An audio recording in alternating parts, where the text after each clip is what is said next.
রব্বুল আলামিন বলেছেন যে মানবে আমার কোরআন খানি সমাজে থাকবে না তার কোনো গ্লানি। আল্লাহ রব্বুল আলামিন দুজকের আগুনকে আমাদের জন্য করে দেবেন একেবারে পানি। সুবহানাল্লাহ। কার কথা? আল্লাহর। আমরা বললাম আল্লাহ, তাহলে এক নম্বরে জানতে চাই কেন এই জাতি কোরআন শুনবে? তারা তো চাইলে আরামের ঘুম ঘুমাতে পারত, কিন্তু ময়দানে কেন? আল্লাহ সুবহানাহু ওয়া তাআলা সূরা বাকারার শুরুতেই তিনি জানায় দিলেন, যালিকাল কিতাবু লা রাইবা ফীহি হুদাল লিল মুত্তাকিন।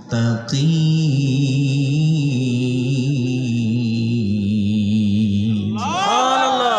আরো জোরে পড়েন আল্লাহু আকবার। আল্লাহু আকবার। একটি আয়াত পড়া শেষ হবে যখন, আমি আমার শাহাদাত আঙ্গুলি দ্বারা আপনাদেরকে ইশারা করব, তখন ইশারা করব যখন চিৎকার মেরে আল্লাহু আকবারের আওয়াজ দেবেন, তখন এই কর্মসূচি চলবে ততক্ষণ, আখিরি মোনাজাত হবে না যতক্ষণ।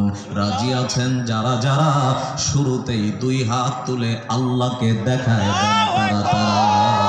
লিল্লাহি তাকবীর, নারায়ে তাকবীর। হাত নামান, কষ্ট হবে? তাহলে আল্লাহ নাজিল করলেন যালিকাল কিতাব। আল্লাহ বললেন এটা তো সেই কিতাব যার ভেতরে কোনো ভুল নেই, সন্দেহ নেই, সংশয় নেই।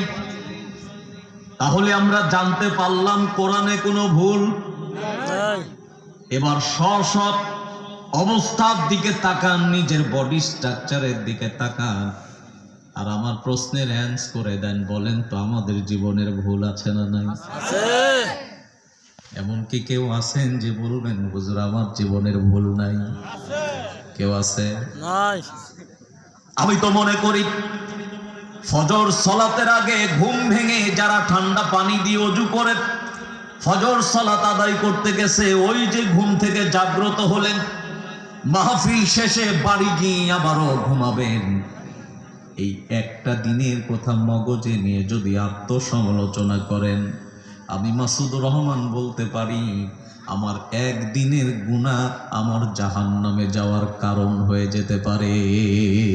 নাউজুবিল্লাহ। কথা বলেন ঠিক না বেঠিক? ঠিক।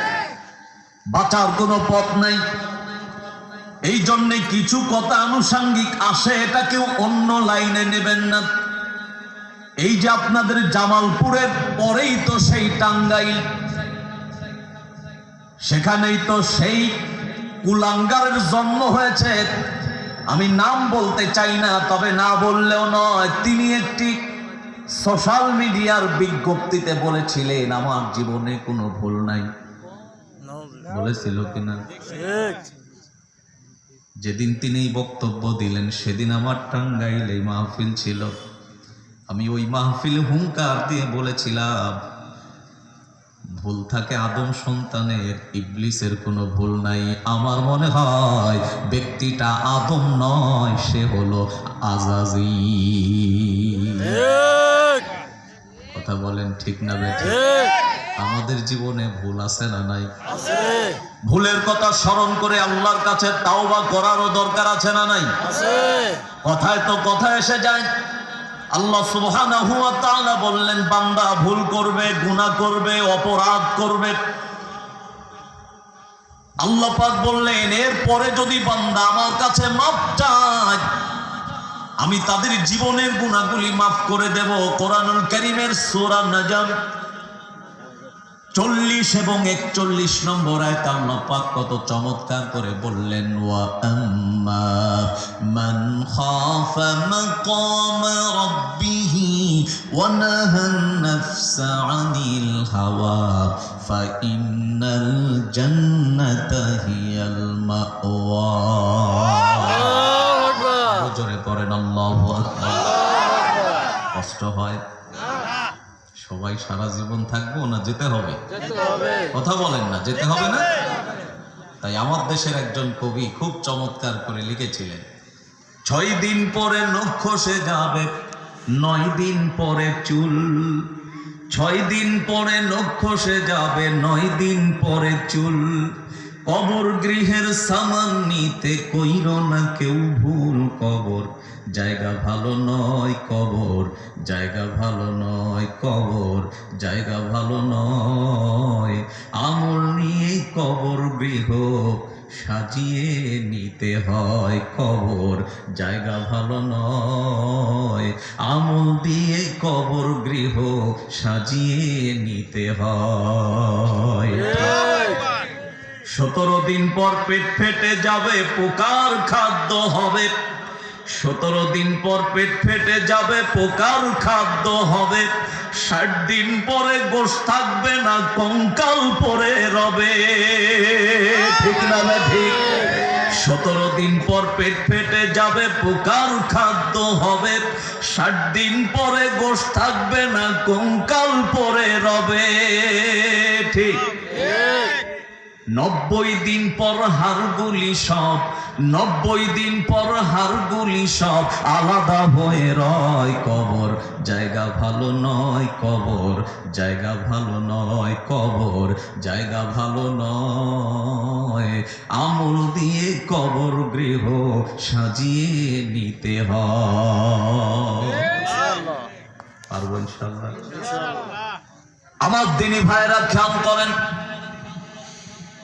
আয়াতটা বললাম, আয়াতের ভেতরে মুফাসসির চমৎকার একটা তথ্য দিলেন।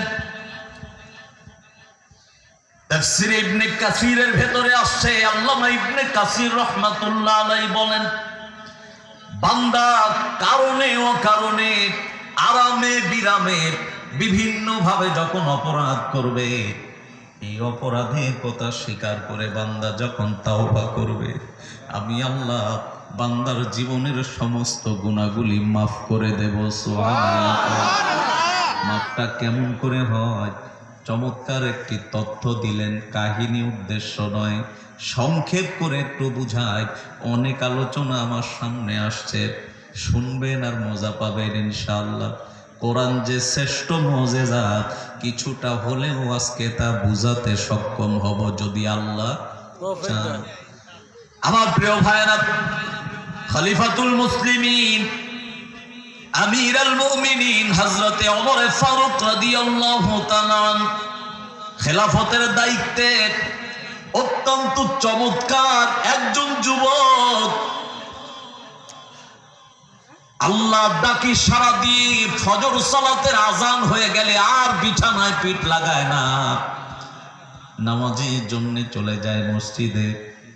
আল্লাহ ওই যে মুয়াজ্জিনের মাধ্যমে ডাক দেয়, হাইয়া আলাস সালাহ, কাম টু দা প্রেয়ার, হাইয়া আলাল ফালাহ, কাম টু দা সাকসেস। বান্দা আসো কল্যাণের দিকে, আসো মঙ্গলের দিকে। আল্লাহর গোলাম নামাজ শেষ হয়ে গেলেই তিনি তাসবিহ তাহলিলের ভেতরে থাকে। ভালো যেখানে শয়তান প্ররোচনা দিয়া খারাপ পথে নিয়ে যাওয়ার চেষ্টা চালায় সেখানে। শুধু এতটুকুন বুঝে নেন, কাহিনী লম্বা নয়। আল্লাহর এই গোলাম শয়তানের প্ররোচনায় পড়ে বড় ধরনের একটি কবিরা গুনার ভেতরে লিপ্ত হয়ে যায়।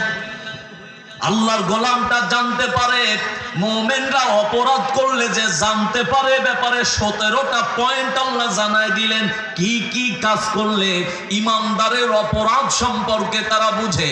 আল্লাহর গোলামটা মুমিনের খাতায় আছে বলেই তিনি বুঝলেন আমার অপরাধ হয়ে গেছে। তিনি কোরআনুল কারীম তেলাওয়াত করছেন, সূরা নাজমের 40 নম্বর আর 41 নম্বর আয়াত পড়ে তিনি আশান্বিত হয়ে আল্লাহর দরবারে হাত তুলে বললেন, মালিক তুমি না বলেছ অপরাধ করে মাথা নিচু করে তোমার কাছে ক্ষমা চাইলে তুমি ক্ষমা করে দাও। সুবহানাল্লাহ বলে। এই কোরআন যতদিন থাকবে আমরাও যদি একই কাজ করি ক্ষমা করবেন কে? আওয়াজ করে বলেন কে? আমার দিনী ভাইয়েরা, আল্লাহর গোলামটা আল্লাহর কাছে এই আয়াত পড়েন আর দোয়া করেন, মালিক এত বড় অপরাধ করেছি, তুমি মাফ করে দাও, মাফ করে দাও। হঠাৎ করে বান্দাটা সেন্সলেস হয়ে গেল। আল্লাহ ইবনে কাসির রাহমাতুল্লাহ আলাইহি বলেন, কিছু সময় পর তার আবারও সেন্স ফিরে আসলো। কোরআনের এই আয়াত আবারও পড়ছেন, ওয়া আম্মা মান খাফা মাকামা রাব্বিহি ওয়া নাহান নাফসা আনিল হাওয়া ফা ইন্নাল জান্নাতা হিয়াল মাওয়া। আল্লাহ তুমি বলেছ শুধু তারে ক্ষমাই করবা না, বরং ফা ইন্নাল জান্নাতা হিয়াল মাওয়া, আল্লাহ তুমি তাকে জান্নাতের মালিক বানাবে। একটা আওয়াজ করে পড়েন না সুবহানাল্লাহ। আল্লাহ আমার অপরাধ হয়ে গেছে, মাফ করে দাও। বলছেন মনের কাকুতি মিনতি রবের কাছে তুলে ধরেছেন। মুফাসসির বলেন এটা বলতে বলতে আল্লাহর গোলামটা পার্থিব জগতের সফর শেষ করে তিনি পরলৌকিক জীবনে গমন করলেন। ইন্না লিল্লাহি ওয়া ইন্না ইলাইহি রাজিউন। খবর চলে গেল হযরত ওমরের কাছে। হযরত ওমর চলে আসলেন, এই ব্যক্তিটার কাফন দাফনের ব্যবস্থা করলেন। আল্লাহর গোলামকে জানা